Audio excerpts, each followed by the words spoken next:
പ്രത്യക്ഷ പ്രാർത്ഥന നമുക്ക് പ്രാർത്ഥിക്കാം. അമ്മേ പരിശുദ്ധമ്മേ, അമ്മേ പരിശുദ്ധമ്മേ, ദേവമാതാവേ, ദൈവമാതാവേ, കൃപാസനത്തിലൂടെ ഞങ്ങൾക്കും ഞങ്ങളുടെ ദേശത്തെ അമ്മ മധ്യസ്ഥം തേടി എല്ലാ അനുഗ്രഹങ്ങൾക്കും കൃപകൾക്കും ഞങ്ങളിപ്പോൾ ഹൃദയം നിറഞ്ഞ നന്ദി പറയുന്നു. അമ്മേ പരിശുദ്ധമ്മേ, ദൈവമാതാവേ, 2004 ഡിസംബർ 7 തീയതി ഉച്ചകഴിഞ്ഞ് 2:30 കൃപാസനത്തിൽ സംഭവിച്ച അമ്മയുടെ പ്രത്യക്ഷപ്പെടലിനെ കുറിച്ച് തിരുസഭയ്ക്ക് സമർപ്പിച്ചിരിക്കുന്ന പഠനരേഖകളുടെ മേൽ സഭാത്മകമായ പഠനം ആരംഭിക്കുവാൻ ഞങ്ങൾ പ്രാർത്ഥിക്കുന്നു. അമ്മേ പരിശുദ്ധമേ, അമ്മേ പരിശുദ്ധ ഭൂസ്വർലോകങ്ങളുടെ രാജ്ഞിയായ അങ്ങേയ്ക്ക് ഭൗമ സംരക്ഷണത്തിനായി പ്രപഞ്ച പ്രകൃതിയെ തന്നെ തിരുസഭ പ്രതിഷ്ഠിക്കുവാൻ ഈ പ്രത്യക്ഷീകരണം വഴി ഇടയാക്കണമേ.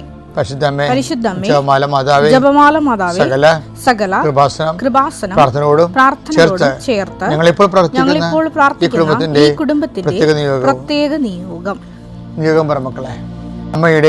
അമ്മയുടെ പ്രത്യക്ഷീകരണത്തിന്റെ അനുഗ്രഹവേളയിൽ ഞങ്ങൾക്ക് സാധിച്ചു തരുവാൻ കനിയണമേ. ആമേൻ. വിശ്വാസ പ്രമാണം. സർവശക്തനായ പിതാവും ആകാശത്തിന്റെയും ഭൂമിയുടെയും സൃഷ്ടാവുമായ ദൈവത്തിൽ ഞാൻ വിശ്വസിക്കുന്നു. അവിടുത്തെ ഏകപുത്രനും ഞങ്ങളുടെ കർത്താവുമായ ഈശോ മിശിഹായിലും ഞാൻ വിശ്വസിക്കുന്നു.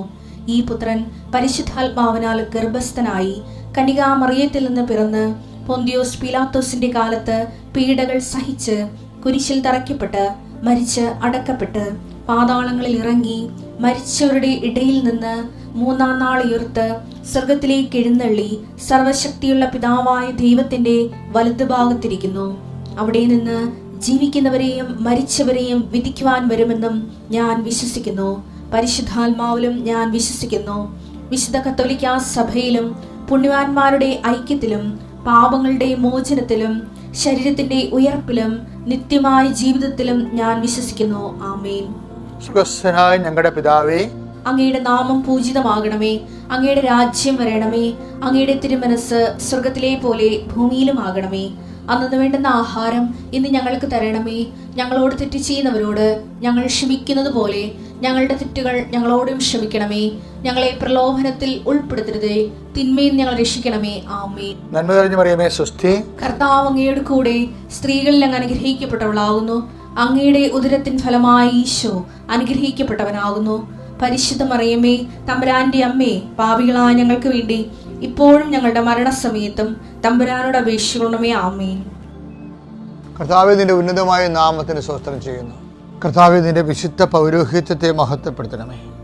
കർത്താവേ, സഭയിലുള്ള സാന്നിധ്യം പ്രകടമാക്കണമേ. അർപ്പിച്ച കുർബാനയുടെ യോഗ്യതയാൽ കൃപാസന അൾത്താര ജീവനോടെ പ്രത്യക്ഷപ്പെട്ട പരിശുദ്ധ അമ്മയുടെ മാധ്യസ്ഥതയിൽ ഈ അൾത്താരയിൽ നടന്ന 10,000-കണക്കിന് ആരാധന ശക്തിയാൽ അങ്ങയുടെ നാമത്തിൽ അങ്ങയുടെ മക്കളെ ആശീർവദിക്കണമേ എന്ന് പ്രാർത്ഥിക്കുന്നു. കർത്താവ്, ഇന്ന് അങ്ങയുടെ മക്കൾ ഈ പ്രാർത്ഥന കൂടുന്ന മക്കളെ കടന്നു പോകുന്ന വഴികൾ കർത്താവ് അനുഗ്രഹിക്കട്ടെ. ഇന്ന് അങ്ങയുടെ മക്കളെ പ്രാർത്ഥന കൂടുന്ന മക്കളെ ഇടപെടുന്ന വ്യക്തികൾ കർത്താവ് നിങ്ങൾ അനുഗ്രഹിക്കട്ടെ. ഇന്ന് അങ്ങയുടെ മക്കളെ കടന്നു പോകുന്ന ഇടപെടുന്ന വിഷയങ്ങൾ പരിശുദ്ധ അമ്മയുടെ മാധ്യസ്ഥത്തെ ഈശോ പൂർണ്ണമായി ഏറ്റെടുക്കട്ടെ. നിങ്ങളെ ഭാരപ്പെടുന്ന വിഷയങ്ങൾ, നിങ്ങളുടെ കഴിവില്ലായ്മയാണെന്ന് തോന്നിയിട്ട് നിങ്ങൾക്ക് അത് അഭിമുഖീകരിക്കാൻ പറ്റുന്നില്ല എന്ന് ഓർത്ത് സങ്കടപ്പെടുന്ന വിഷയങ്ങൾ, 10,000-കണക്കിന് കോടിക്കണക്കിന് മനുഷ്യർ അത്ഭുതം പ്രവർത്തിച്ച ദൈവം, ഓരോ ദിവസവും പ്രവർത്തിക്കുന്ന ദൈവം ഇന്ന് നിന്റെ വിഷയം പൂർണ്ണമായി ഏറ്റെടുക്കുകയും നിന്നെ സന്ധിക്കുകയും ചെയ്യട്ടെ. അധ്വാന മാർഗങ്ങൾ, തൊഴിലാത്ത മാർഗം, തൊഴിൽ നേടിയുള്ള യാത്രകൾ, സാമ്പത്തികമായ അത് പരിഹരിക്കാനുള്ള യാത്രകൾ, വിദ്യാഭ്യാസ വിഷയങ്ങൾ പരിഹരിക്കാനുള്ള യാത്രകൾ, അതുപോലെ തന്നെ കുടുംബത്തിൻ്റെ മേൽഗതിക്ക് വേണ്ടിയുള്ള യാത്രകളെ കർത്താവ് ആശീർവദിക്കുകയും നീ പോകുന്നിടത്തെല്ലാം നിൻ്റെ കൂടെ ഞാൻ ഉണ്ടായിരിക്കുന്ന അളിച്ച കർത്താവിൻ്റെ ചൈതന്യം, എനിക്ക് നിനക്ക് മുമ്പേ എൻ്റെ ആടുകൾക്ക് മുമ്പേ നടക്കുന്ന അളിച്ചത് കർത്താവിൻ്റെ ചൈതന്യം, ഞാൻ നിനക്ക് മുമ്പേ സഞ്ചരിക്കുന്ന അളിച്ചത് കർത്താവ് ചൈതന്യം നിൻ്റെ വരത്തിവിടെ നിന്നെ നയിക്കുകയും നിൻ്റെ ജീവിതയാത്രയെ ഫലമണിയിക്കുകയും ചെയ്യട്ടെ. Lord increase the spirit of power and grace. ഞാൻ എപ്പോഴും നിങ്ങളോട് പറഞ്ഞിട്ടുള്ള കാര്യമാണത്. അതായത് മനുഷ്യന് ലെസ് ലഗേജ് മോർ കംഫർട്ട് എന്ന് പറയും. ലെസ് ലഗേജ് യാത്രക്കാരുടെ ശ്രദ്ധിക്കുക അല്ലേ. Less luggage more comfort. ട്രെയിനിലൊക്കെ എഴുതി വെക്കും, ട്രെയിനിലുണ്ടാവും. അപ്പോൾ ട്രെയിൻ പിന്നെ അവർ നമ്മുടെ ലഗേജ് പ്ലെയിനിലാക്കുകയാണെങ്കിൽ അവർ ലഗേജ് കട്ട് ചെയ്ത് നമ്മൾ വിടത്തുള്ളൂ. ട്രെയിനിൽ അങ്ങനെ ലഗേജ് നോക്കാൻ ആളില്ലാത്ത കാരണം വലിച്ചുവാരി എല്ലാം കൊണ്ടുപോകും. അപ്പോൾ അവിടെ എഴുതി വെച്ചിട്ടുണ്ട് ലെസ് ലഗേജ് കുറക്കുക, യാത്ര സുഗമമാക്കുക എന്ന് പറഞ്ഞ പോലെ തന്നെ ജീവിതത്തിലും അങ്ങനെ തന്നെയാണ്. ഈ ലഗേജ് കൂട്ടണം എന്താണെന്ന് അറിയാമോ? പ്രലോഭനങ്ങൾ കൂടുമ്പോൾ ലഗേജ് കൂടും. ഓരോരോ പ്രലോഭനങ്ങളെ ഇപ്പം നിങ്ങളുടെ വീട്ടിൽ വേസ്റ്റ് കൊണ്ട് വാരി കെട്ടിക്കുമ്പോൾ എന്തെല്ലാം ഓരോരോ പണ്ട് വലിയ ആർത്തിയോടെ വാങ്ങിച്ച് കൂട്ടിയ കുറേ സാധനങ്ങളുടെ കാല് പോയി, കണ്ണ് പോയി, ചക്രം പോയി എന്നൊക്കെ പറഞ്ഞുകൊണ്ട് കൊണ്ടുപോയി ആക്രിക്കാർക്ക് കൊടുക്കത്തില്ലേ? പല പ്രലോഭനങ്ങളും ആക്രിക്കച്ചവടത്തിലുള്ളതാണ്. ഓരോ കാലത്ത് ആക്രാന്തം പോലത്തെ ഓരോ സംഭവം ഉണ്ട്, അവസാനത്ത് ആക്രിയായിട്ട് മാറും. അത് റിലേഷനിൽ, ഹ്യൂമൻ റിലേഷനിലും ഈ ആക്രികൾ ഉണ്ടാകുന്നുണ്ട്. അതുകൊണ്ടുള്ള അകൽച്ച വന്നിട്ട് അവർ ആൾക്കാരെ അങ്ങോട്ടും ഇങ്ങോട്ടും അകന്നു പോകുന്നത്. പണ്ട് ആക്രാന്തം മൂത്തെടുത്തതാണ്, പിന്നെ ആക്രിയായി പോയത്. അതുകൊണ്ട് പ്രലോഭനങ്ങൾ ഉൾപ്പെടുത്തിയത് തിന്മയെ രക്ഷിക്കുക എന്നുള്ളത് വല്ലാത്ത പ്രാർത്ഥനയാണ്. അത് എപ്പോഴും നമ്മൾ സമയം കിട്ടുമ്പോഴൊക്കെ പ്രാർത്ഥിക്കണം. എന്തെങ്കിലും ഇഷ്യൂവിനെക്കുറിച്ച് ചിന്തിക്കുമ്പോൾ പ്രാർത്ഥിക്കണം. പ്രലോഭനങ്ങൾ ഉൾപ്പെടുത്തിയത് തിന്മയെ രക്ഷിക്കണമേ. ജീവിതം തന്നെ അങ്ങനെ ദൈവത്തിന് പ്രവർത്തിക്കാൻ പറ്റുന്ന രീതിയിൽ ഒരു ദേശീയ പാത രൂപീകരിക്കണം. ദൈവത്തിന് ഏത് സമയത്തും അനായാസമായിട്ട് സഞ്ചരിക്കാൻ പറ്റുന്ന രീതിയിൽ വചനാധിഷ്ഠിതമായ ജീവിതത്തിലൂടെ. അതിനാണ് ഞാൻ കഴിഞ്ഞ ദിവസങ്ങളിൽ പറഞ്ഞില്ലേ, യേശു കർത്താവാണെന്ന് അതരം കൊണ്ട് ഏറ്റു പറഞ്ഞാൽ മാത്രം പോരാ, പിന്നെന്താണ്? ദൈവം അവന് മരിച്ചോ എന്ന് ഉയർപ്പിച്ചെന്ന് ഹൃദയത്തിൽ വിശ്വസിക്കണം. ആ വിശ്വാസത്തിന് എന്താണ് പരിശുദ്ധാത്മാവ് പറഞ്ഞ കഴിഞ്ഞ ദിവസങ്ങളിൽ? അതിന് വിശ്വാസത്തിന് അംഗീകാരം എന്ന അർത്ഥമെന്ന്. അംഗീകരിക്കണം. എന്ത് ചെയ്യും? വിശ്വാസത്തിൻ്റെ ഫലങ്ങൾ പുറപ്പെടുവിക്കും. മത്തായി 7:20 അവരുടെ ഫലങ്ങളിൽ നിന്ന് നിങ്ങൾ അവരെ അറിയും. മത്തായി 7:17 എടുത്തേ. നല്ല വൃക്ഷം നല്ല ഫലവും ചീത്ത വൃക്ഷം ചീത്ത ഫലവും നൽകുന്നു. നല്ല വൃക്ഷത്തിന് ചീത്ത ഫലങ്ങളോ ചീത്ത വൃക്ഷത്തിന് നല്ല ഫലങ്ങളോ പുറപ്പെടുവിക്കുക സാധിക്കുകയില്ല. അപ്പൊ ഫലങ്ങളിൽ നിന്നാണ് വൃക്ഷത്തെ തിരിച്ചറിയണത്. അപ്പൊ പിശാചത് അംഗീകരിക്കണില്ലല്ലോ. എന്താണ്? വിശ്വസിക്കുന്നുണ്ട്, പക്ഷെ പിശാച് യേശു മരിച്ചു ഉയർപ്പിച്ചു എന്നുള്ള പുനരുത്ഥാനത്തിന് അംഗീകരിക്കണില്ല. അംഗീകരിക്കാത്ത കാരണം എന്ത് പറ്റും? ഫലങ്ങൾ അംഗീകരിക്കുന്നുണ്ടോ ഇല്ലയോ എന്ന് എങ്ങനെ അറിയാൻ പറ്റും? ഫലങ്ങളിൽ നിന്നാണ് അറിയണത്. ഇപ്പം നമ്മളുടെ വിശ്വസിക്കുന്നുണ്ട്, പക്ഷെ നമ്മുടെ ഫലങ്ങൾ നമ്മളാ യേശു കർത്താവാണെന്ന് വിശ്വാസം, അവൻ ദൈവവനും മരിച്ചു ഉയർപ്പിച്ചു എന്നുള്ള സമപുനരുത്ഥാനം നമ്മൾ അംഗീകരിക്കാത്ത ഫലങ്ങളാണ് ഉണ്ടാകുന്നത്. കാര്യം ഉയർപ്പിൽ വിശ്വസിക്കുന്ന ആൾക്കാർ അവരുടെ ഉയർപ്പിനെക്കുറിച്ച് എപ്പോഴും ചിന്തിക്കുമല്ലോ, അവരുടെ നിത്യതയെക്കുറിച്ച് ചിന്തിക്കുമല്ലോ. അപ്പോൾ നമ്മുടെ ചെയ്തികൾ പലപ്പോഴും നിത്യതയെക്കുറിച്ച് ചിന്തിക്കാത്തതല്ലേ. ഒരാൾ മറ്റു മതസ്ഥനോട് ഒരു കാര്യം പറഞ്ഞു, ഞങ്ങളോട് കാശ് ഉണ്ടാക്കാനേ പറഞ്ഞിട്ടുള്ളൂ, അതെങ്ങനെ ചെലവഴിക്കണത് എന്നോടെക്കുറിച്ച് ഞങ്ങൾക്ക് അതെങ്ങനെ ചെലവഴിക്കാമെന്ന്. അതായത് അദ്ദേഹം പറഞ്ഞതാണ്, അതായത് ഞങ്ങളെ സംബന്ധിച്ചിടത്തോളം കാശ് ഉണ്ടാക്കാനേ പറഞ്ഞുള്ളൂ, എങ്ങനെ ഉണ്ടാക്കാം, അതാണ് കാശ് എങ്ങനെ ഉണ്ടാക്കാനേ പറഞ്ഞിട്ടുള്ളത്. അപ്പം അതുകൊണ്ട് അവരെന്ത് ചെയ്യും? എല്ലാ മാർഗങ്ങളും ഉപയോഗിക്കും. അപ്പം ക്രിസ്തുവിലായിരിക്കുന്നവൻ എന്നെ സംബന്ധിച്ചിടത്തോളം എപ്പോഴും അത് എങ്ങനെ ഉണ്ടാക്കാൻ പറ്റത്തില്ല, ഫലങ്ങൾ അത് ചെയ്യും. അതായത് ചീത്തഫലങ്ങൾ ഉണ്ടാക്കുന്നതിന് ചീത്തഫലങ്ങൾ ഇപ്പം നിനക്ക് കിട്ടിയിരിക്കുന്ന പണം കൊണ്ട് നീ ഇപ്പം അതുകൊണ്ടല്ലേ ക്രിസ്ത്യൻസൊക്കെ ഈ ബാറൊക്കെ ഉപയോഗിക്കുന്നില്ലേ ഇല്ലേ? അപ്പം അവരെ സംബന്ധിച്ച് അവരുടെ മുമ്പിലുള്ള ഓപ്ഷൻ ഒന്നെങ്കിൽ ബാർ അവർ ഉപേക്ഷിക്കണം, അല്ലെങ്കിൽ അവർ സഭയിൽ നിന്ന് പോകണം. വേറെ ഓപ്ഷൻ ഇല്ല അവർക്ക്. എങ്ങനെ ക്രിസ്ത്യൻസ് ബാർ ഉപയോഗിക്കാൻ തുടങ്ങിയെന്ന് നമുക്കറിയത്തില്ല. ഉദയംപുരം സുനദോസിൽ ഇവിടെ നേരത്തെ കള്ള് കച്ചവടമൊക്കെ ക്രിസ്ത്യാനിക്ക് ഉണ്ടായിരുന്നു, അതെല്ലാം ഉദയംപുരം സുനദോസ് അവസാനിപ്പിച്ചതാണ്. പിന്നെ ഇടക്കാലം കൊണ്ട് വീണ്ടും പഴയ തിന്മകൾ ക്രൈസ്തവ സഭയെ നമുക്ക് എല്ലാ ബിസിനസ്സും ചെയ്യാൻ പറ്റത്തില്ല. എല്ലാ ബിസിനസ്സും ചെയ്യണമെങ്കിൽ നമ്മുടെ ഒരു ഒറ്റ ഓപ്ഷൻ മാത്രമേ ഉള്ളൂ. ഒന്നെങ്കിൽ ഞാൻ ബിസിനസ്സുമായിട്ട് പോയിട്ട് സഭയിൽ നിന്ന് പോയിട്ട് ചെയ്യുക. സഭയുടെ അകത്ത് നിന്നുകൊണ്ട് നിനക്ക് ബാർ കച്ചവടം നടക്കത്തില്ല. അത് സിമ്പിളല്ലേ. ഞാൻ എൻ്റെ പ്രവർത്തനോട് എല്ലാം ഇത് പറഞ്ഞിട്ടുണ്ട്. നിങ്ങളുടെ മുമ്പിൽ ഒരു ഓപ്ഷനേ ഉള്ളൂ, ഒന്നെങ്കിൽ സഭയിൽ നിന്ന് പോവുക, അല്ലെങ്കിൽ സഭയുടെ നിൽക്കണമെങ്കിൽ ഇങ്ങനെയുള്ള മ്ലേച്ഛമായ ലാഭങ്ങൾ ഒഴിവാക്കുക. ലാഭം കിട്ടുന്ന എന്തെല്ലാം കാര്യങ്ങൾ ലോകത്തുണ്ട്, അത് ചിലത് മ്ലേച്ഛമായിരിക്കും, സുവിശേഷ വിഹിതമായിരിക്കത്തില്ല. അപ്പം അത് നിലപാട് തന്നെയാണ് ചെയ്യുക, സുവിശേഷ വിഹിതമായ നിലപാടാണത്. അതുകൊണ്ട് തന്നെ അതാണ് ഈശോ പറഞ്ഞത്, നല്ല വൃക്ഷം നല്ല ഫലങ്ങൾ കഴിക്കും. ചീത്തവൃക്ഷം, ചീത്തഫലങ്ങൾ. എൻ്റെ മക്കൾ, ഇതെല്ലാം ഈശോ പറഞ്ഞ കാര്യങ്ങളാണ്. ഇതുപോലെ ജീവിക്കാൻ നല്ല വൃക്ഷം നല്ല ഫലം തരുമെന്ന് പറഞ്ഞില്ലേ? നല്ല ഫലങ്ങൾ പുറപ്പെടുവിച്ച് ജീവിക്കുന്ന 10,000-കണക്കിന് മനുഷ്യർ നമുക്ക് ചുറ്റുമുണ്ട്. അവരാണ് നമ്മുടെ ഭീഷണി, അല്ലാതെ പിശാചല്ല ഭീഷണി.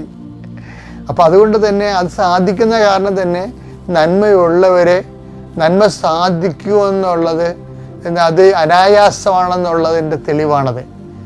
അപ്പം അത് അത്ര നന്മ ചെയ്ത് ജീവിക്കുക എന്ന് പറയണത്, സുവിശേഷ സാക്ഷ്യം ജീവിക്കുക എന്ന് പറയണത് കർത്താവിൻ്റെ കൃപയിൽ അധിഷ്ഠിതമായതുകൊണ്ട് അത് ആശ്രയിച്ച് ജീവിക്കുന്നവർക്ക് അത് സാധ്യമാണ്. അസാധ്യമായ കാര്യമല്ലത്. എൻ്റെ പേര് പ്രമീള രാജൻ. തിരുവനന്തപുരം ജില്ലയിലെ വിഴിഞ്ഞം ദേശത്ത് നിന്ന് വരികയാണ്. ഞാൻ കേരളത്തിൽ തന്നെ പേരുകേട്ട ഒരു സംഘടനയുടെ ജില്ലാ പ്രസിഡൻ്റായി, നമ്മുടെ സ്റ്റേറ്റിൻ്റെ ഉപാധ്യക്ഷയായി, ഒരു രാഷ്ട്രീയ പാർട്ടിയുടെ ബ്ലോക്കിൻ്റെ സെക്രട്ടറിയായി, അങ്ങനെ ഒത്തിരി സാമൂഹ്യ തലത്തിൽ പ്രവർത്തിച്ചു വരുന്നൊരു വ്യക്തിയായിരുന്നു. സാമ്പത്തികമായി തരക്കേടില്ലാത്ത ഒരു കുടുംബത്തിലെ അംഗമായിരുന്നു. കാലക്രമേണ എൻ്റെ സാമ്പത്തിക തകർന്നു. കാരണം ഞാൻ വിഴിഞ്ഞത്തെ എൻ്റെ പ്രദേശത്തിലെ കുറച്ച് സ്ത്രീകൾക്ക്, വനിതകൾക്ക് സ്വയം സഹായ സംഘം എന്നും പറഞ്ഞിട്ട് കുറച്ച് വായ്പ ബാങ്ക് വഴി വാങ്ങിക്കൊടുക്കാനിടയായി. 2013 ഞാനിത് തുടങ്ങി വെച്ചത്. അപ്പോൾ ഞങ്ങളുടെ വായ്പാ തിരിച്ചടവ് എല്ലാ ആഴ്ചയിലും കൃത്യമായി ബാങ്കിൽ ഞങ്ങൾ അടയ്ക്കാറുണ്ടായിരുന്നു. ചിലപ്പോൾ ഞാൻ പോകും, സംഘടനയിലുള്ള ആ സംഘത്തിലെ സ്ത്രീകളോട് പറഞ്ഞേക്കും, ഓഫീസിലെ സെക്രട്ടറി ഉണ്ട്, അങ്ങനെ ഒത്തിരി പേര് ഈ കാശ്. പക്ഷേ ഞങ്ങൾ ചെയ്ത അബദ്ധം, എനിക്ക് പറ്റിയ അബദ്ധം, കാശ് അടയ്ക്കുമ്പോൾ ബാങ്കിലെ റെസിപ്റ്റിലല്ല ഞങ്ങൾ അടച്ചിരുന്നത്. ഒരു വൈറ്റ് പേപ്പറിൽ എഴുതും, ഇന്ന സംഘടന, ഇന്ന ഗ്രൂപ്പിൻ്റെ പേര്, നമ്പർ, എമൗണ്ട്. അപ്പോൾ ബാങ്കുകാർ ഞങ്ങളോട് പറയുന്നില്ല, അങ്ങനെയല്ല മാഡം എഴുതേണ്ടത് ഇങ്ങനെയാണ്. അതൊന്നും പറയാതെ ഞങ്ങൾ 2013 മുതൽ ഈ രീതിയിലായിരുന്നു കാശ് അടച്ചുകൊണ്ടിരുന്നത്. എന്തായാലും ഫസ്റ്റ് തിരിച്ചടവ് കാര്യങ്ങളെല്ലാം ക്ലിയർ ആയിരുന്നു. 2ാം ഘട്ടം വായ്പ കൊടുത്തു. വീണ്ടും അവിടുത്തെ ആ മാനേജർ, പഴയ ആൾ മാറി പുതിയ ആൾ വന്നു. ഞങ്ങൾ ആ പഴയ മെത്തേഡിൽ തന്നെയാണ് ഞങ്ങൾ കൊടുത്തുകൊണ്ടിരുന്നത്, തിരിച്ചടവ് നടത്തിക്കൊണ്ടിരുന്നത്. എന്നാൽ ഞങ്ങൾക്ക് ആ പഴയ മുൻപ് ഞങ്ങൾ നടത്തിയ വായ്പയുടെ ബുക്ക് ഞങ്ങൾക്ക് അടിച്ചു തന്നപ്പോൾ ബുക്കിൽ ഞങ്ങൾ നോക്കിയപ്പോൾ ഞങ്ങൾ അടച്ച കണക്കൊക്കെ കറക്റ്റായിരുന്നു. 2ാം ഘട്ടം വായ്പ തന്നപ്പോൾ ബുക്ക് തന്നിട്ടില്ല, ഡിലേ ആക്കി പറഞ്ഞു വിട്ടു. കാരണം ഞങ്ങൾക്ക് അല്ലെങ്കിൽ അതിൻ്റെ ഒരു കോപ്പി ഞങ്ങളുടെ കയ്യിൽ തരണം, അതും തന്നിട്ടില്ല. അപ്പോൾ മാനേജർമാർ മാറി, അസിസ്റ്റൻ്റ് മാറി. അപ്പോൾ ഞങ്ങൾ തിരിച്ചടയ്ക്കുന്ന വായ്പകൾ ബാങ്കിൽ അടച്ചിട്ടുണ്ടോ എന്ന് പോലും ഞങ്ങൾക്കറിയില്ല. കാരണം ഗ്രൂപ്പിലുള്ള ഒരു വ്യക്തിക്ക് പോലും ഒരു മെസ്സേജ് വരാറില്ല. പക്ഷേ ബാങ്കുകാരും ഞാനുമായി ഇടപെടുമ്പോൾ നല്ല രീതിയിലുള്ള സഹകരണമായിരുന്നു എന്നോട് കാണിച്ചത്, എൻ്റെ കുടുംബത്തിനോട് കാണിച്ചത്. വീട്ടിൽ വരും, ഓഫീസിൽ വരും, അവർ തന്നെ വന്ന് കാശ് കൈപ്പറ്റി കൊണ്ടുപോകാറുണ്ട്. പക്ഷേ എന്തോ പറ്റിയെന്നറിയില്ല, കാലക്രമേണ അപ്പോൾ ഇവിടെ പറ്റിയത്, ഒരു ഗ്രൂപ്പിൽ ആരെങ്കിലും അടച്ചില്ല എങ്കിൽ ഞാൻ എൻ്റെ കയ്യിൽ നിന്ന് സാമ്പത്തികമായോ അല്ലെങ്കിൽ വേറെ രീതിയിൽ ഞാൻ അവിടെ ക്യാഷ് അവർക്ക് വേണ്ടി അടച്ചു പോകുമായിരുന്നു. അടച്ചുപോയി അവസാനം എനിക്ക് എൻ്റെ സാമ്പത്തിക പ്രതിസന്ധി ഞാൻ നന്നായിട്ട് നേരിടേണ്ട ഒരു അവസ്ഥയിലോട്ട് വന്നു. പിന്നെ കാലക്രമേണ ആ ഗ്രൂപ്പിലുള്ള ഓരോരുത്തർക്കും ബുക്ക് അവർക്ക് ബാങ്കിൽ നിന്ന് നോട്ടീസ് അയക്കാൻ തുടങ്ങി. ഇന്ന ഗ്രൂപ്പിൽ ഇത്ര രൂപ ഓവർ ഡ്യൂസ് ഉണ്ട്, MB ആയിട്ടുണ്ട് എന്നും പറഞ്ഞിട്ട്. അപ്പോൾ ഞാൻ വിചാരിക്കുന്നത് എങ്ങനെ പറ്റി, ഇതൊന്നും എനിക്ക് അറിയണമല്ലോ. അവസാനം ഞാൻ തെളിവ് സഹിതം എനിക്ക് കുറച്ച് പേപ്പേഴ്സൊക്കെ കിട്ടിയിട്ടുണ്ടായിരുന്നു, കുറച്ച് രേഖകൾ തെളിവൊക്കെ കിട്ടിയിട്ടുണ്ട്. നോക്കിയപ്പോൾ ബാങ്കിൽ നിന്ന് ഞങ്ങളുടെ കയ്യിൽ വാങ്ങിക്കൊണ്ട് പോകുന്ന ജീവനക്കാർ കാശ് ബാങ്കിൽ അടച്ചിട്ടില്ല. അവരുടേതായ രീതിയിൽ കാശ്, നമ്മളിപ്പോൾ കേൾക്കുന്നത് പോലെ പല ബാങ്കുകളിലും അവർ ഇങ്ങനെ മാനേജർമാർ കോടികൾ കൊണ്ട് മുങ്ങി എന്നുള്ള ഒരു ഇത്. എന്നാലും എനിക്ക് പ്രതിസന്ധി വളരെ, ഞാൻ എൻ്റെ കുടുംബവും എനിക്ക് തന്നെ കോടികളുടെ ബാധ്യത, എൻ്റെ സ്വന്തം ഇതിൽ എനിക്ക് തന്നെ കോടികളുടെ ബാധ്യത ചുമതല ഏൽക്കേണ്ടി വന്നു. അതുപോലെ എന്നിട്ട് ഈ ഗ്രൂപ്പുകളുടെ ചുമതല, അവർക്ക് ലക്ഷങ്ങളുടെ ബാധ്യത വരുന്നു. ആ ആൾക്കാർ എൻ്റെ വീടിൻ്റെ ഓഫീസിൻ്റെ അടുത്ത് വന്നിട്ട് പറയുന്നത്, നിങ്ങളാണ് ഇതിന് കാരണക്കാർ, നിങ്ങൾ തന്നെ ഞങ്ങൾക്കിത് ക്ലിയറാക്കി തരണം. അവസാനം ചുരുക്കി പറഞ്ഞാൽ ഈ ആളുകളുടെ ഈ പരാതി കേട്ട് ഇങ്ങനെയുള്ള ഒരു ഇൻസൾട്ടിങ് കൂടിക്കൂടി വന്നപ്പോൾ എൻ്റെ ഇളയ മകൾ ഡിഗ്രിക്ക് പഠിക്കുകയാണ്. മകൾ പറയുകയാണ്, അമ്മ നമുക്കിങ്ങനെയുള്ള ഒരു നിന്ദനം ജീവിക്കുന്നതിനേക്കാളും നമുക്ക് എൻ്റെ ഒരു മൂത്ത മകളുണ്ട്, ചേച്ചിയെയും പപ്പയെയും ചേച്ചിയുടെ വാവയെയും ഒഴിച്ചു നിർത്തി നമുക്ക് 2 പേർക്കും ആത്മഹത്യ ചെയ്യാം. ഇങ്ങനെ മറ്റുള്ളവരെ വാരിയിരിക്കും നമ്മൾ കേട്ട് അങ്ങനത്തെ ജീവിതം വേണ്ട.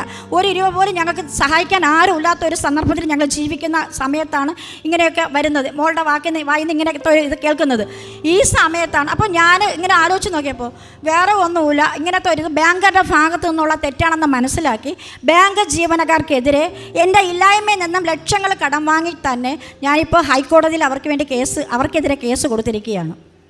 എനിക്ക് നീതി കിട്ടണം. സമൂഹത്തിൻ്റെ മുന്നിൽ ഞാൻ നിരപരാധി എന്നുള്ളത് എനിക്ക് തെളിയിക്കണം. അതിനുവേണ്ടി നീങ്ങിക്കൊണ്ടിരിക്കുകയാണ്. അപ്പോൾ ഇങ്ങനെ സാമ്പത്തിക പ്രതിസന്ധി നേരിടുന്ന സമയത്താണ് കൃപാസന മാതാവിനെക്കുറിച്ച് ഞാൻ കേൾക്കാനിടയാകുന്നത്. എന്തായാലും നമുക്ക് ഈ നിന്ദനങ്ങൾ കേൾക്കുന്നു, നമുക്ക് സാമ്പത്തിക വരുമാനമില്ല, ബാധ്യത കൂടിക്കൂടി വരുന്നു, കൃപാസന മാതാവിൻ്റെ ആലയത്തിലോട്ടൊന്ന് പോകാമെന്ന് തീരുമാനിച്ചു. ഞാൻ അങ്ങനെ ഇവിടെ കഴിഞ്ഞ 2022 നവംബർ 19 വന്ന് ഞാൻ ഉടമ്പടി എടുത്തു. ഞാൻ പ്രിയമുള്ളവരെ ഉടമ്പടി എടുത്ത് 3 മാസം തികഞ്ഞില്ല, 2 മാസവും കുറച്ച് ദിവസമേ ആയിട്ടുള്ളൂ. എൻ്റെ മകൾ, ഇളയ മകൾക്ക്, ഡിഗ്രി കഴിഞ്ഞ് നിൽക്കുന്ന മകൾക്ക് UK പോകാനായിട്ട് ഒരു സ്റ്റഡി വിസ റെഡിയായി. പക്ഷേ കാശ് വേണ്ടേ? 25 ലക്ഷം രൂപ, 15 ലക്ഷം രൂപ അവളുടെ ഫീസ് വേണം, ബാക്കി വിസയ്ക്കും ബാക്കിയുള്ള കാര്യങ്ങൾക്കും ടിക്കറ്റിനും ഒക്കെ വേണ്ടേ? എന്താണെന്നറിയില്ല, ഞാൻ എൻ്റെ അമ്മയുടെ രൂപം കയ്യിൽ പിടിച്ചുകൊണ്ട് ഞാൻ പ്രാർത്ഥിക്കും. ദിവസവും ഞാൻ കരഞ്ഞു പ്രാർത്ഥിക്കും. അപ്പോൾ നാളെ ഉച്ചയ്ക്ക് 12 മണിക്ക് മുന്നേ ഈ ഫീസ് അടച്ചില്ല എങ്കിൽ കോളേജിൽ അഡ്മിഷൻ കിട്ടില്ല. ആ സമയത്ത് എൻ്റെ വീട്ടിൽ 3.5 ലക്ഷം രൂപ എനിക്ക് കിട്ടി. പലരിൽ നിന്ന് 3.5 ലക്ഷം കിട്ടി. അടുത്ത 4 ലക്ഷം രൂപ നാളെ 12 മണി വരെ സമയം. പ്രിയമുള്ളവരെ, കറക്റ്റ് പിറ്റേ ദിവസം ഞാൻ കാശ് രൂപം വെച്ച് കയ്യിൽ പിടിച്ച് പ്രാർത്ഥിച്ചു കൊണ്ടുവന്ന് കരഞ്ഞു പ്രാർത്ഥിച്ചതിൻ്റെ ഫലമായിട്ട് എൻ്റെ ഭർത്താവ് ഒരു 4 ലക്ഷം രൂപയും കൊണ്ട് വീട്ടിനകത്തോട്ട് കയറി വരികയാണ്. എന്തിനാണെന്ന് പറയുക, 7.5 ലക്ഷം രൂപ തികഞ്ഞു പകുതി ഫീസ് അടയ്ക്കാൻ. അപ്പം തന്നെ എൻ്റെ മകൾ പോയി അവരുടെ പപ്പയായി പോയി ഫീസ് അടച്ചു, കോളേജിൽ അഡ്മിഷനൊക്കെ ആയി. ചുരുക്കി പറയാം, മോൾക്ക് ഈ 24 ലക്ഷം രൂപയും എനിക്ക് മറിഞ്ഞു കിട്ടി. എൻ്റെ മോളിന്ന് UK അവളുടെ 1 വർഷത്തെ കോഴ്സ്, 2 വർഷത്തെ കോഴ്സാണ്. ഇപ്പോൾ പ്ലേസ്മെൻറ്റ് തുടങ്ങി. ഇപ്പോൾ മോൾ ഈ കഴിഞ്ഞ 18-ാം തീയതി മോൾക്ക് ഫുൾ ടൈം ജോലിയായിട്ടുണ്ട്. അതിന് അമ്മ മാതാവ് തന്നെയാണ്. ഞാൻ ഒത്തിരി സ്ഥലങ്ങളിൽ പോയിട്ടുണ്ട്, പക്ഷേ ഇതുപോലെ ഒരു അത്ഭുതം നടക്കുന്ന മാതാവിൻ്റെ ശക്തി ഞാൻ കണ്ടിട്ടില്ല, എൻ്റെ കുടുംബത്തിൽ ഞാൻ അനുഭവിച്ചിട്ടില്ല. അതിന് പുറമെ ഒരു 4 മാസങ്ങൾക്ക് മുമ്പ് എൻ്റെ ഭർത്താവിനൊരു ആക്സിഡൻ്റ് ഉണ്ടായി. പുള്ളി ആക്സിഡൻ്റായി, ഒരു ബൈക്ക് വന്ന് ഇടിച്ചു. ഫ്ലവർ മില്ലിൽ അരി പൊടിക്കാൻ പോയ പുള്ളിയാണ്. വന്ന് പുള്ളിയുടെ സ്കൂട്ടറിൽ കയറിയതേ ഉള്ളൂ. ഒരു 18 വയസ്സായ ഒരു മുസ്ലിം ഒരു കൊച്ചു മകൻ വന്ന് സ്പീഡിൽ വന്ന് ഇടിച്ചു. പുള്ളി തെറിച്ച് റോഡിൻ്റെ ഓപ്പോസിറ്റ് പോയി വീണു. തലമണ്ട പൊട്ടി ബ്ലഡിൽ കുളിച്ചു. പോലീസ് സ്റ്റേഷൻ്റെ നേരെ ഫ്രണ്ടിലാണ്, വിഴിഞ്ഞ പോലീസ് സ്റ്റേഷൻ്റെ നേരെ ഫ്രണ്ടിൽ നടക്കുന്ന സംഭവമാണ്. പോലീസും ജനങ്ങളൊക്കെ കൂടി പുള്ളി രക്തത്തിൽ കുളിച്ച് കിടക്കുകയാണ്. എന്നിട്ട് ആരൊക്കെയോ ചേർന്ന് പോലീസുകാർ വന്ന് FIR ഒക്കെ റെഡിയാക്കി ആരൊക്കെയോ വന്ന് പുള്ളി ആശുപത്രിയിൽ കൊണ്ടുപോയി. പിന്നെയാണ് ഞാൻ ഈ വിഷയം അറിഞ്ഞ് ഞാൻ നേരെ ഹോസ്പിറ്റലിലോട്ട് പോകുമ്പോൾ പ്രമി എൻ്റെ കണ്ണൊക്കെ ഇങ്ങനെ മൂടി വരികയാണ്, ഇരുട്ട് കയറി വരികയാണ്, എനിക്ക് ഒന്നും കാണുന്നില്ല, എനിക്ക് എന്തോ സംഭവിക്കാൻ പോവുകയാണെന്നും പറഞ്ഞ് പുള്ളി അലറി വിളിക്കുക. ഞാൻ അവിടെ കിടന്ന് കരയാൻ തുടങ്ങി. കരഞ്ഞിട്ട് ഞാൻ പറഞ്ഞു, പെട്ടെന്ന് എനിക്ക് എൻ്റെ മാതാവിൻ്റെ കാശ് രൂപം കൊണ്ട് താ മോളെ എന്നും പറഞ്ഞ് എൻ്റെ മൂത്ത മോളോട് ഞാൻ അലറി വിളിച്ചു. എൻ്റെ മകൾ എനിക്ക് കാശ് രൂപം കൊണ്ട് തന്നു. എൻ്റെ ഹസ്ബൻഡിൻ്റെ നെറ്റിയിൽ വെച്ച് അപ്പോൾ എനിക്ക് കാണാൻ പറ്റുന്നത് എൻ്റെ ഹസ്ബൻഡിൻ്റെ കണ്ണൊക്കെ വെള്ള കൊണ്ട് മൂടെയാണ്. എല്ലാം വെള്ള കളറും, നമുക്ക് കണ്ണിൽ കാണുമ്പോൾ വെള്ളയും, അദ്ദേഹത്തിന് ഇരുട്ടുമായി തോന്നുകയാണ്. അപ്പോൾ ഞാൻ പണ്ട് കേട്ടിട്ടുണ്ട്, ഒരാൾ മരണസമയത്ത് അവരുടെ കണ്ണുകളിൽ ഇങ്ങനെ വെള്ളം കൊണ്ട് മൂടാറുണ്ടോ എന്നുള്ള ഒരു ഇത് എൻ്റെ ചെവിയിൽ മുന്നേ കേട്ടിട്ടുണ്ടായിരുന്നു. അതുകൊണ്ട് ഞാൻ ഭയന്നു. എന്തായാലും ഞാൻ ആ കാശ് രൂപം നെറ്റിയിൽ വെച്ച ആ സമയം അദ്ദേഹത്തിൻ്റെ കൃഷ്ണമണി, അതായത് ലെൻസ് കാണാൻ തുടങ്ങി. അതുവരെ വെള്ളയായി മൂടിക്കിടന്ന 1 മിനിറ്റ് പോലും സമയം മാതാവ് എടുത്തിട്ടില്ല. അപ്പം തന്നെ അദ്ദേഹത്തിൻ്റെ മാതാവ് തൊട്ട് സൗഖ്യമാക്കി.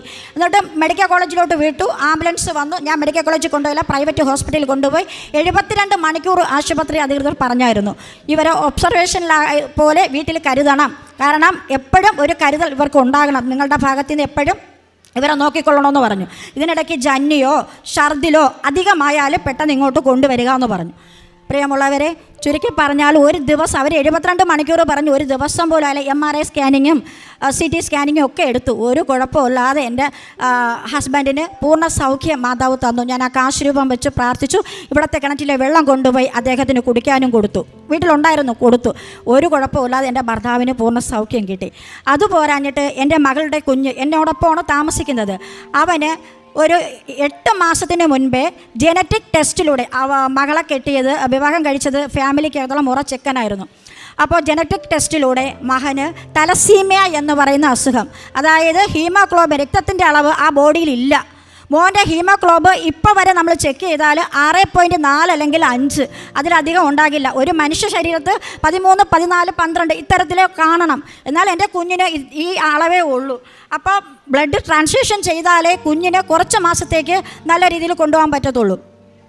എന്നാൽ പ്രിയമുള്ളവരെ, എൻ്റെ കുഞ്ഞിന് അവന് യാതൊരു വിധമായ തളർച്ചയോ ക്ഷീണമോ ഒന്നുമില്ലാതെ അവൻ സ്ഫുടമായി സംസാരിക്കുന്നു, അവൻ നല്ല രീതിയിൽ ഫുഡ് കഴിക്കുന്നുണ്ട്, അവൻ ഓടിച്ചാടി കളിക്കുന്നുണ്ട്. ഇത് ഡോക്ടർമാർക്ക് പറഞ്ഞാൽ അവർക്ക് വിശ്വാസമില്ല. തിരുവനന്തപുരം ജില്ലയിലെ ഏറ്റവും വലിയ ആശുപത്രിയായ കിംസിലാണ് ഞാൻ എൻ്റെ കുഞ്ഞിനെ ചികിത്സിക്കുന്നത്. അവിടുത്തെ senior doctor Mathew Thomas sir.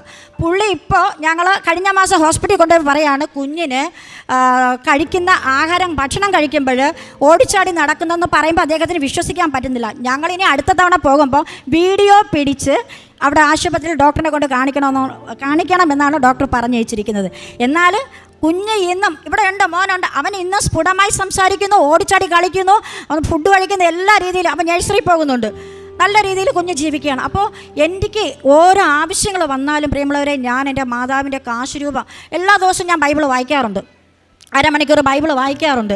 അതുപോലെ ഒരു ബൈബിൾ വചനം ഞാൻ എഴുതാറുണ്ട്. അങ്ങനെ എഴുതി പ്രാർത്ഥിച്ച് എൻ്റെ ഓരോ ആവശ്യങ്ങൾക്ക് മാതാവിൻ്റെ കാശുരൂപം എടുത്ത് ഞാൻ പ്രാർത്ഥിച്ചാൽ തീർച്ചയായും എൻ്റെ സാമ്പത്തികമായാലും മറ്റുള്ള കാര്യങ്ങളായാലും എല്ലാം എൻ്റെ അമ്മ മാതാവ് എനിക്ക് നടത്തി തരുന്നുണ്ട്. പിന്നെ പ്രേക്ഷിത പ്രവർത്തനം എന്ന് പറഞ്ഞാൽ ഞാൻ നമ്മുടെ ഇവിടുത്തെ ആലപ്പുഴ ജില്ലയിലെ IMSൻ്റെ ദേവാലയത്തിന് കീഴിൽ ഒരു അഗതി മന്ദിരം പോലെ, അതായത് കുറച്ച് സഹോദരിമാരും അമ്മമാരും ഒക്കെ അവിടെയുണ്ട്. ഞാൻ ഇവിടെ വരുന്ന സമയങ്ങളിൽ അവിടെ ഞാൻ അവർക്ക് വേണ്ട ഒരു മാസത്തേക്ക് അരമാസത്തേക്കുള്ള അരി, പലവ്യഞ്ജന സാധനങ്ങൾ, ഫുഡുകൾ ഞങ്ങളുടെ കൂട്ടത്തിലുള്ളവരും ഞാൻ ഉൾപ്പെടെ കൊണ്ടുകൊണ്ട് അവിടെ ഏൽപ്പിക്കാറുണ്ട്. എല്ലാ ദിവസവും 4 പേർക്കുള്ള ഉച്ചഭക്ഷണം ഞാൻ എൻ്റെ വീട്ടിൽ നിന്ന് കൊടുക്കുന്നുണ്ട്. കൂടാതെ രോഗികളെ ആരെങ്കിലും എന്തെങ്കിലും സഹായങ്ങൾ വരുമ്പോൾ എൻ്റെ ഈ സാമ്പത്തിക പ്രതിസന്ധി നേരിടുന്ന ഈ സന്ദർഭത്തിൽ പോലും ഞാൻ അവരെ സഹായിക്കുന്നുണ്ട്. പിന്നെ നമ്മുടെ കൃപാസന പത്രം എല്ലാ മതസ്ഥർക്കും, നാനാജാതി മതസ്ഥർ, ഹൈന്ദവരും മുസ്ലിംസും നമ്മുടെ ക്രിസ്ത്യൻ സമുദായത്തിൽപ്പെട്ടവർക്കും അവരുടെ വ്യാപാര സ്ഥാപനങ്ങളിലും വീടുകളിലും കൊണ്ടുപോയി ഞാൻ കൊടുക്കുന്നുണ്ട്. അപ്പോൾ ഇത്തരത്തിലുള്ള ഓരോ കാര്യങ്ങളും ഞാൻ ചെയ്തു വരുന്നുണ്ട്. ഓരോ ആവശ്യങ്ങൾക്ക് എന്നോടൊപ്പം, എൻ്റെ കുടുംബത്തിനോടൊപ്പം നിന്ന് എന്നെ, എൻ്റെ കുടുംബത്തിനെ മാതാവ് കൈവിടാതെ കാത്തുകൊള്ളുന്നുണ്ട്. ഈ പ്രതിസന്ധി നേരിടുന്നതിൻ്റെ ഇടയിൽ വീണ്ടും അമ്മ മാതാവ് എന്നോട് പറയുന്നത് പോലെ, നിനക്ക് വീഴ്ച പറ്റിയതിന് പിന്നിൽ ഒരു എന്താ പറയുക, ഒരു കാര്യമുണ്ട്, നീ അത് നന്നായിട്ട് ശ്രദ്ധയോടുകൂടി കേൾക്കുക, അത് നീ നിൻ്റെ വീട്ടിലോട്ട് അത് ചെയ്യുക എന്ന് മാതാവ് എന്നോട് ഒരു അരുളപ്പാടിലൂടെ അല്ലെങ്കിൽ ഒരു വെളിപ്പെടുത്തലിലൂടെ എന്നോട് പറയുകയുണ്ടായി. എൻ്റെ വീടിൻ്റെ പണി നടന്ന ഇതിൽ ചെറിയ അറ്റകുറ്റപ്പണികൾ ഇന്ന രീതിയിൽ നീ ചെയ്തു തീർക്കുക, നിൻ്റെ കുടുംബത്തിന് രക്ഷ തരും. അപ്പോൾ ഈ സാമ്പത്തികം ഇല്ലാത്ത എനിക്കിനി ഇതിനു വേണ്ടി എവിടെ നിന്ന് കാശ് എന്ന് എനിക്കറിയില്ല. അമ്മയോട് തന്നെ പറഞ്ഞു, അമ്മ മാതാവേ, ഞാൻ ഈ പ്രതിസന്ധി നേരിടുന്നു, എൻ്റെ മകൾ പോയാൽ ഈ ബാധ്യത, കടബാധ്യത, കോടികളുടെ ബാധ്യത അല്ലാതെ ഇരിക്കുന്നു, കേസും കാര്യങ്ങളുമായി ഞാൻ മുന്നോട്ട് പോയിക്കൊണ്ടിരിക്കുന്നു, വീണ്ടും ഈ വീടിൻ്റെ പണി ഞാൻ എവിടെ നിന്ന് തുടങ്ങും? മാതാവ് അമ്മ തന്നെ എനിക്കതിന് വഴിയൊരുക്കി തരണം. പ്രിയമുള്ളവരെ, ചുരുക്കി പറയാമെങ്കിൽ എൻ്റെ വീടിൻ്റെ പണി സെക്കൻഡ് ഫ്ലോറിൻ്റെ പണി, ഫസ്റ്റ് ഗ്രൗണ്ടിൽ കുഴപ്പമില്ല, സെക്കൻഡ് ഫ്ലോറിൽ ബാത്റൂമിലും ചെറിയ ചോർച്ച, അല്ലാതെ ചെറിയ അറ്റകുറ്റപ്പണികളുണ്ട്. ഇപ്പം ഞാൻ മൂന്നാമത് ഒന്ന് അതിൻ്റെ മുകളിലോട്ട് കെട്ടാമെന്നും പറഞ്ഞിട്ട് മാതാവിനോട് തന്നെ അതിൻ്റെ അനുഗ്രഹം ചോദിച്ച് മാതാവ് എനിക്ക് തുടങ്ങി വെച്ച് തന്നിട്ടുണ്ട്. വീണ്ടും ബാക്കിയുള്ള കാശൊക്കെ മാതാവ് തന്നെ എനിക്ക് ഒരുക്കി തരും, വഴിയൊരുക്കി തരും എന്നുള്ള ഉറച്ച വിശ്വാസത്തിൽ ഞാൻ പൊയ്ക്കൊണ്ടിരിക്കുകയാണ്. എൻ്റെ ജീവനുള്ളിടത്തോളം കാലം ഇന്ത്യയിൽ ചിലപ്പോൾ നമ്മുടെ മക്കളല്ലേ, അവർ നല്ല വിദ്യാഭ്യാസവും മറ്റ് MBA ഒക്കെ പോയിരിക്കുന്നത്, ചിലപ്പോൾ അമ്മയെ നാട്ടിലോട്ട് ലണ്ടനിലോട്ട് എടുക്കണമെന്ന് തോന്നിയെന്നിരിക്കാം. എന്നാലും ഞാൻ ഇന്ത്യയിലുണ്ടെങ്കിൽ എല്ലാ മാസവും ഞാൻ എൻ്റെ അമ്മയുടെ ആലയത്തിൽ ഞാൻ വന്നിരിക്കും. ഞാൻ കഴിഞ്ഞ നവംബർ 19 എടുത്തെങ്കിൽ ഉടമ്പടി എടുത്തു, 15 തവണയെങ്കിലും കുറഞ്ഞത് ഞാൻ എൻ്റെ അമ്മയുടെ ആലയത്ത് വന്നിട്ടുണ്ട്. എൻ്റെ മകൾക്ക് UK വിസ റെഡിയായപ്പോൾ 2 വീലറിൽ തിരുവനന്തപുരം ജില്ലയിൽ വിഴിഞ്ഞത്ത് നിന്നും, തിരുവനന്തപുരം കഴിഞ്ഞിട്ട് പോകണം വിഴിഞ്ഞം, ഇനി 14 കിലോമീറ്റർ പോകണം, അവിടെ നിന്ന് 2 വീലറിൽ 300 കിലോമീറ്റർ എൻ്റെ മകള് പോകാൻ 3 ദിവസമുണ്ട് UK. എനിക്ക് 2 2 വീലറുണ്ട്, അവൾ ഒരു വണ്ടിയിൽ എൻ്റെ മൂത്ത മകളെയും കയറ്റി വന്നു, ഞാനും എൻ്റെ ഹസ്ബൻഡും ഒരു വണ്ടിയിൽ, 2 വണ്ടിയിൽ ഞങ്ങൾ ഈ അമ്മയെ വന്ന് കണ്ട് എൻ്റെ മകളോട് നമ്മുടെ വൈദ്യരെ കണ്ട് മകൾക്ക് പ്രാർത്ഥിക്കുകയും അമ്മയുടെ മുഖം കണ്ടിട്ടുമാണ് എൻ്റെ മകൾ ഇവിടെ നിന്ന് UK പോയത്. ക്ഷീണം ഒന്നും തന്നിട്ടില്ല മാതാവ്. ഇത്രയും ഒരു കുഞ്ഞു കുട്ടി, അവളാണെങ്കിൽ മെലിഞ്ഞിരിക്കുക, വണ്ണവുമില്ല, അവൾക്ക് ഹീമോഗ്ലോബിൻ്റെ അളവൊക്കെ കുറവാണ്. എങ്കിലും എൻ്റെ മകൾക്ക് ധൈര്യപൂർവ്വം ഈ 300-400 കിലോമീറ്ററോളം വണ്ടി ഓടിച്ച് വന്നു പോകാനായിട്ട് മാതാവ് ഞങ്ങൾക്ക് ഒരു അവസരം തന്നു, കൃപ തന്നു. പ്രിയമുള്ളവരെ, ഞാൻ പറയുന്നത് പോലെ മാതാവിൻ്റെ വിഷയം, ഞാൻ ഒത്തിരി പേര് മാതാവിൻ്റെ അടുത്ത് എൻ്റെ അനുഭവങ്ങൾ ഉള്ള ഇതേപോലെ അവസ്ഥകൾ വരുന്ന രോഗികളെ, അല്ലാത്തവരെ, ബാധ്യത ഉള്ളവരെ ഒക്കെ ഞാൻ കൃപാസനത്തിൽ പോവുക, അമ്മ മാതാവ് നിങ്ങളെ അനുഗ്രഹിക്കും എന്ന് ഒത്തിരി പേരെ ഞാൻ അമ്മയുടെ ആലയത്ത് കൊണ്ടുവരാൻ എന്നെക്കൊണ്ട് കഴിഞ്ഞിട്ടുണ്ട്. എന്നാൽ കഴിവുള്ളത് ഞാൻ ചെയ്തു കൊടുത്തിട്ടുമുണ്ട്. എൻ്റെ കുടുംബത്തിന് ഇത്രയും കാലം ഈ നിമിഷം വരെയും വരും നാളിലും ഓരോ സഹായങ്ങളും ചെയ്തുകൊണ്ടിരിക്കുന്ന എൻ്റെ അമ്മ മാതാവിനും യേശുവിനും 1000 നന്ദി പറഞ്ഞുകൊണ്ട് ഞാൻ എൻ്റെ ഇതിൽ നിന്ന് വിരമിക്കുകയാണ്. ഒരിക്കലും നിന്നെ കൈവിടുകയില്ല, ശക്തനും ധീരനുമായിരിക്കുക. ജോഷുവയുടെ പുസ്തകം 1-ാം അധ്യായം 6-ാം തിരുവചനമാണ്. ജീവിതത്തിൽ ദൈവം നൽകുന്ന പ്രതീക്ഷയും പ്രത്യാശ എങ്ങനെയാണ് ഉടമ്പടി എടുത്ത് ജീവിക്കുമ്പോൾ നമുക്ക് കൈവരുന്നത്. തൻ്റെ ജീവിതത്തിൻ്റെ നിർണായക നിമിഷത്തിൽ ഈ മകൾ ഇവിടെ വന്നു. ഇതുപോലെ ഓരോ വ്യക്തികളും അനുഭവ സാക്ഷ്യം പറയുമ്പോൾ ഓരോരുത്തർക്കും ഓരോ കാര്യങ്ങളാണ് പറയാനുള്ളത്.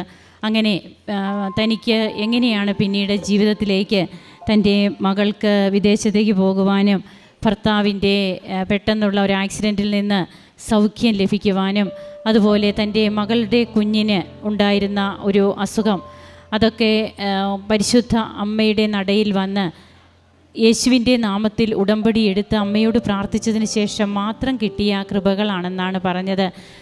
തങ്ങളുടെ ജീവിതത്തിൽ ആത്മഹത്യയുടെ വക്കിൽ നിന്ന് എത്രയോ കുടുംബങ്ങൾ ഇവിടെ വരുന്നു. അവർക്ക് തങ്ങൾക്ക് തങ്ങളെ സ്നേഹിക്കുന്ന ഒരു സ്വർഗീയ അമ്മയുണ്ട്. അമ്മ ഈശോയോട് പറഞ്ഞ് ജീവിതത്തിൽ പ്രതീക്ഷയ്ക്ക് വകയില്ലാത്ത ഒരവസ്ഥയിലും അമ്മ നമുക്ക് വേണ്ടി മധ്യസ്ഥം വഹിക്കും എന്നുള്ള ഉത്തമ വിശ്വാസവും ബോധ്യവും നിലനിർത്തിക്കൊണ്ടു പോകുവാനായിട്ട് ഉടമ്പടിയിലൂടെ കഴിയുന്നവരാണ് ഇവിടെ വന്നതെന്ന് സാക്ഷ്യം പറയുക. നമുക്കും അതിന് കഴിയട്ടെ. കരങ്ങളടിച്ച് നമുക്ക് ഈശോയ്ക്കും അമ്മയ്ക്കും നന്ദി പറയാം, ദൈവത്തെ മഹത്വപ്പെടുത്താം. യേശുവേ നന്ദി, യേശുവേ സ്തുതി, യേശുവേ ആരാധന.